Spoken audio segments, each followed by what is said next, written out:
আয়নায় যেমন ময়লা থাকলে চেহারা খারাপ দেখা যায়, ময়লা দেখা যায়। সেম যদি আপনার মনে নেগেটিভ চিন্তাভাবনা থাকে, তাহলে আপনি মানুষের সম্পর্কেও নেগেটিভ চিন্তাভাবনা করবেন। সো আপনার মনে পজিটিভ চিন্তাভাবনা রাখুন, মানুষ সম্পর্কেও সবসময় ভালো চিন্তাভাবনাই আসবে।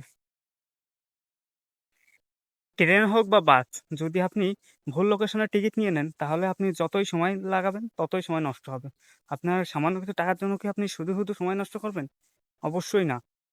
সেম ভাবে যদি আপনি আপনার লাইফ পার্টনার হোক বা আপনার পার্সোনাল কিছু বা ক্যারিয়ার যাই হোক, আপনার যদি ভুল হয়, আপনার মনে হয় এটা ভুল, তাহলে আপনি শুধু সময় নষ্ট করবেন না। যত তাড়াতাড়ি সম্ভব ওটাকে পরিত্যক্ত করুন। কারণ ভবিষ্যতে যে আরো বড় সমস্যা হতে পারে। লাইফের কিছু রিয়েলিটি বলছি। অনেক দূরে যাওয়া লাগে কাছে কে ছিল সেটা জানার জন্য। কাউকে সহজে বিশ্বাস করবেন না। নিজের দাঁতই নিজের জিভকে কেটে দেয়। টাকার অহংকার তখনই শেষ হয়ে যায়, যখন ডক্টর বলে, "এখন সব আল্লাহর ভরসা।" আসসালামু আলাইকুম ফ্রেন্ডস, কেমন আছেন আপনারা? আশা করছি আপনারা ভালো আছেন। সো আমাদের এই ছোট ব্লগে আপনাদের সবাইকে স্বাগতম। সো দেরি না করে আমাদের এই ব্লগটি এখানেই শেষ করছি। Thank you.